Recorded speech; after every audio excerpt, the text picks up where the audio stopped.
भाइयों और बहनों आदाब।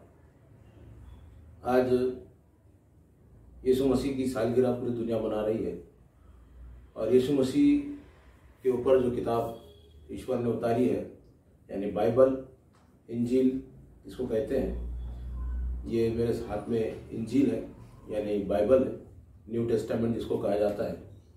ये यीशु मसीह ने जो कुछ लोगों से कहा है, उन पर जो कुछ ईश्वर ने उतारा है उसको बयान करती है। इस किताब में बहुत सी हकीकत और ऐसी बातें लिखी हैं कि शायद क्रिश्चियन दुनिया और ईसाई दुनिया को भी नहीं मालूम। मिसाल के तौर पर इसमें लिखा है कि ईसा मसीह ने कहीं भी ये नहीं कहा कि वो खुदा है या खुदा के बेटे हैं। और इसी के साथ साथ आज जो हमारा टॉपिक है, हम ये कह रहे हैं कि यीशु मसीह ने हज़रत मोहम्मद सल्लल्लाहु अलैहि वसल्लम यानी हज़रत मोहम्मद जो यीशु मसीह के 550 साल बाद दुनिया में आए और जिन्होंने दुनिया को जो तालीम दी है, वो तालीम और यीशु मसीह की तालीम बहुत मिलती जुलती है। हम ये देखते हैं कि दुनिया में जितने भी फ़िलासफ़र आए, थिंकर्स आए, उन सब का फ़लसफ़ा, देखने का जाविया, उनका एंगल, वह बात करने के तरीक़ा, ये सब का फ़लसफ़ा, सबकी फ़िलासफ़ी अलग अलग है। लेकिन जो भी पैगंबर या मैसेंजर ईश्वर की तरफ से आते हैं, वो भले ही हज़ारों साल के गैप से आए, वो सब एक ही बात कहते हैं और वो सब ये कहते हैं कि तुम सब खुदा के बंदे बनकर रहो और तुम सब अच्छे इंसान बनकर रहो।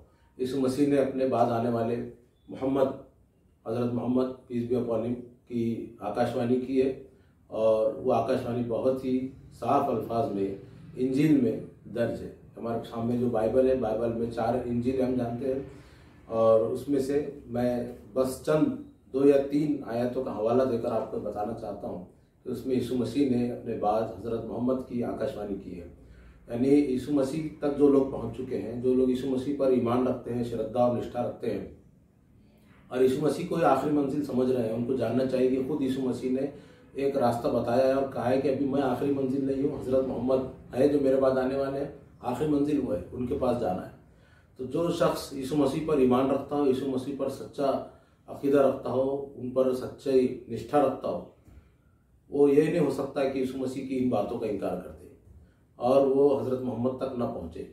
अगर वो हज़रत मोहम्मद को ना माने और यीशु मसीह की इन बातों का इनकार कर दे तो यीशु मसीह का वो सच्चा पैरोकार या उनका भक्त नहीं हो सकता। यीशु मसीह ने कहा है, मेरे सामने है जॉन की बाइबल, इसको यूहन्ना कहते हैं। इनकी बाइबल में ये 14वें बाब में 14वें चैप्टर की जो आयत है 16वीं आयत, मैं आपके सामने पढ़ता हूँ। 15, 16, 17, 18 आयत है कि अगर तुम मुझसे मोहब्बत रखते हो तो मेरे हुक्मों पर अमल करोगे और मैं बाप से दरख्वास्त करूँगा कि मैं बाप से दरख्वास्त करूँगा तो वो तुम्हें दूसरा मददगार बख्शेगा कि अबद तक तुम्हारे साथ रहे, यानी सच्चाई का रूह जिसे दुनिया हासिल नहीं कर सकती क्योंकि ना उसे देखती और ना जानती है। तुम उसे जानते हो क्योंकि वो तुम्हारे साथ रहता है और तुम्हारे अंदर होगा। यीशु मसीह ने अपने उम्मत से, अपने जो लोग थे, उनके फॉलोअर्स से, उनसे कहा कि मैं जा रहा हूँ और मैं अपने बाप का मतलब है रब। वो रब कहते थे, वो जो ज़बान थी उनकी सीरियानी ज़बान, उसमें रब और बाप एक मायने में इस्तेमाल होते थे। तो उन्होंने तो रब ही कहा था, बाद में ट्रांसलेटर से उसको बाप बता दिया, फिजिकल बाप, हालांकि ऐसा कुछ नहीं है। वो रब है, रब का मतलब ही वो होता है जैसे कि पालने वाला, पोसने वाला, पैदा करने वाला।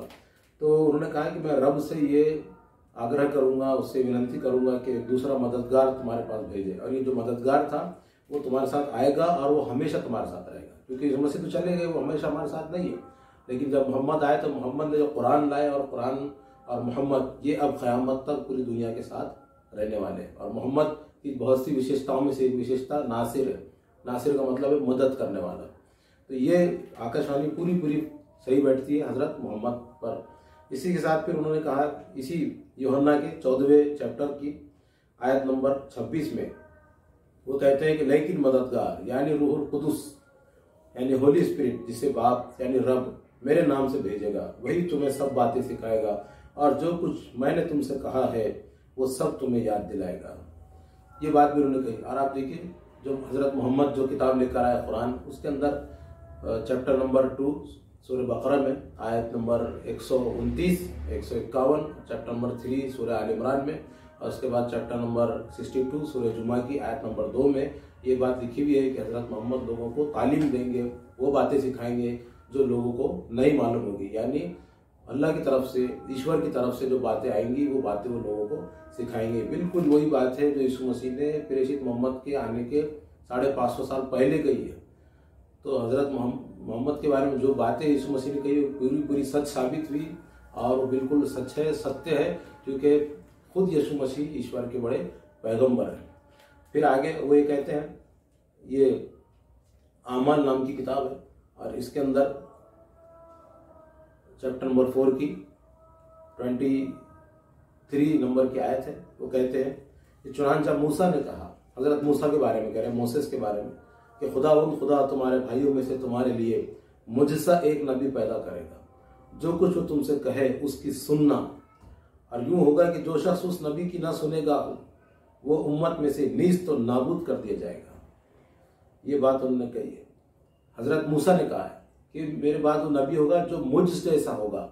हम जानते हैं कि मूसा के बाद बहुत से नबी आए, और वो आए लेकिन वो उनके भाइयों में से नहीं आए। भाई मतलब हजरत मूसा जो थे ये इजराइल के औलाद में से थे, और मोहम्मद इजराइल के भाई इस्माइल के औलाद में से थे।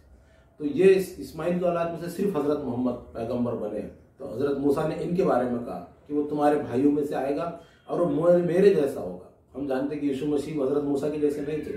यीशु मसीह को पिता नहीं थे, और यीशु मसीह वो दुनिया से आए भी एक चमत्कार के तौर पर और गए भी एक चमत्कार की तरह, और उनको एक बड़ी उम्मत नहीं मिली, बहुत ज़्यादा फॉलोअर्स नहीं मिले, लेकिन हजरत मूसा को फॉलोअर्स भी मिले। वो फिजिकल यानी वो नॉर्मल, उनकी पैदाइश भी है, उनकी डेथ भी नॉर्मल है, उनको एक बहुत ज़्यादा फॉलोअर्स की तादाद भी मिली है। फिर उन्होंने माइग्रेट भी किया है, इधर से उधर गए भी है दूसरे देश में, और उनको फतह भी मिली है और वो गालिब भी आए हैं।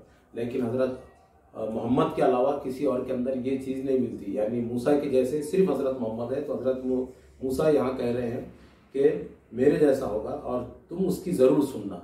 यानी हजरत मोसेस ने, ईसा ने, यीशु मसीह ने, सब लोगों ने, सारे पैगंबरों ने अपने अपने फॉलोअर्स से ये वादा लिया है कि वो हजरत मोहम्मद पे सच्ची निष्ठा रखेंगे और उनकी बात सुनेंगे, मतलब वो कुरान सुनेंगे और कुरान को अपने सीने से लगाएंगे। तो जानने वालों के लिए ये चीज़ें ही बहुत काफ़ी है हमारे लिए, और हमारे लिए ज़रूरी है कि फिर हम कुरान को पढ़ें, क्योंकि वो वहीं से आया है जहाँ से यीशु मसीह ने बाइबल लेकर आए थे, जहाँ से मोसेस बाइबल लेकर आए थे। कुरान भी वहीं से आया है। एक ही चिराग से निकले हुआ नूर है, रोशनी है एक जैसी।